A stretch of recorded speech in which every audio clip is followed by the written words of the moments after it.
Күнүмдүк аң сезимди профессионалдык кесиптерди жынысына карата бөлүп кароо боюнча калыптанып калган көз караш бар. Аны таптакыр жоюу зарыл. Гендердик стереотиптер жумушчулардын мүмкүнчүлүгүн чектөө катары иштеп, алардын мотивация деңгээлине таасир этет. Бүгүнкү күндө аялдар менен эркектер программалоо жана санарип технология сыяктуу тармактарда бирдей ишти алып кете алышат.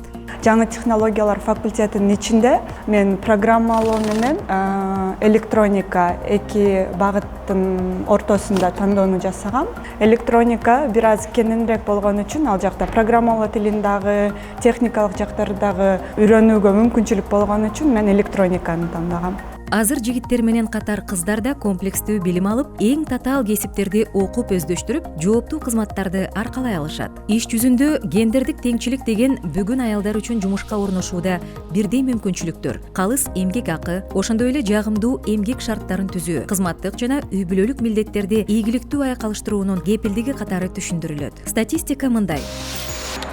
Акыркы жылдары оор эркектердин жумушу деп эсептелип келген өндүрүштө иштеген аялдардын саны 12%, ал эми жогорку кесиптик билимге ээ болгон аялдардын үлүшү 8%га өскөн. Балким мындан да кызыктуу сандарды табышыбыз ыктымал. Дүйнөдө жогорку билимдүү аялдардын үлүшү туруктуу өсүүдө. Бүгүн аялдарды жаңы үлгүдөгү техникалык аппараттын ролунан, ошондой эле катаал технологиялык процесстин башкаруу пультунан, ал тургай космостон да көрүүгө болот.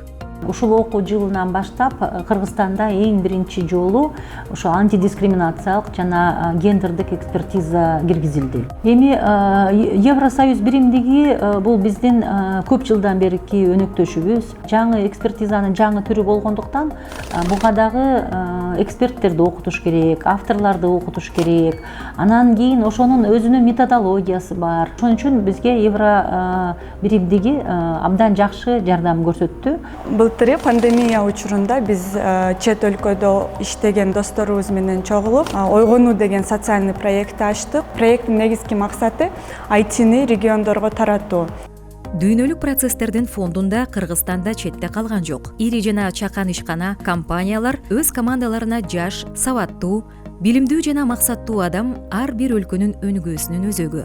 Биздин экономикалык жана социалдык жыргалчылыгыбыздын негизги бөлүгү билимге негизделген жана кесиптеги гендердик теңчилик экономиканын өсүүсүнө өбөлгө түзөт.